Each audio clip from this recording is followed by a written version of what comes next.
c'est Julien Servol, j'ai 34 ans et je suis le fondateur de la distillerie Maralpa. Mon premier rôle en tant que fondateur d'une distillerie, c'est forcément de distiller, donc d'être fabricant, donc distillateur liquoriste au sens propre. Mais après, c'est toutes les activités finalement que regroupe une société. La gestion comptable, la gestion douanière, le marketing, c'est un métier très complet. On appelle les habitants des Alpes-Maritimes les Maralpins et j'ai trouvé ça plutôt chouette de pouvoir rendre hommage au département à travers son nom, sachant qu'aussi toutes les matières premières proviennent du département et que c'est aussi cette richesse un peu unique que l'on a dans notre région qui a inspiré le projet.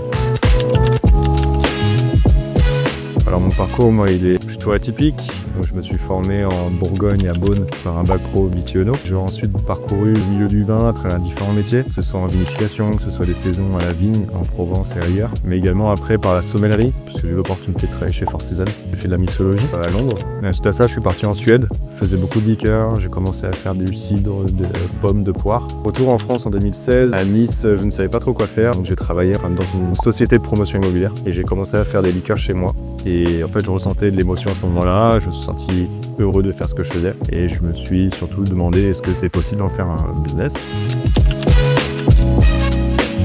Je quitte mon travail en mars 2023, je crée la société en octobre 2023, première bouteille vendue avril 2024. Les challenges ont été multiples. Le plus dur, c'est de faire conjuguer une vie de famille avec une jeune entreprise et des moyens limités forcément sur l'aspect personnel. Et l'aspect gestion douanière, on appelle la comptabilité matière, qui est un gros challenge. Et après, évidemment, c'est le développement. Alors dans 5 ans, je me vois toujours à Nice.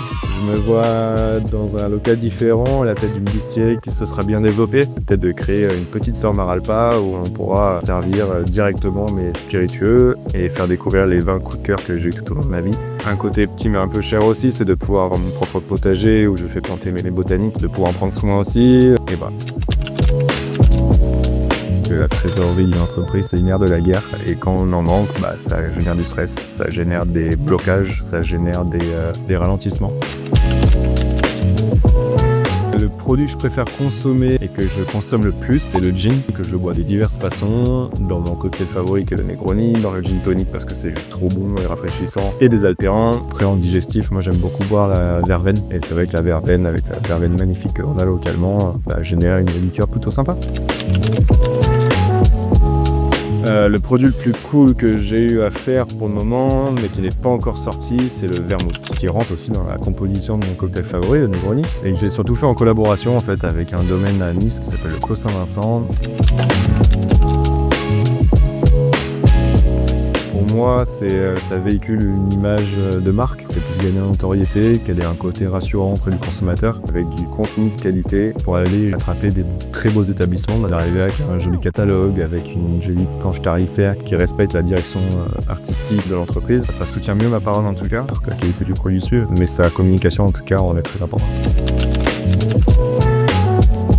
Décrire la distillerie Maralpa en 3 mots. Authentique, passionné, consommer moins, consommer mieux. Alors ça fait plusieurs mots,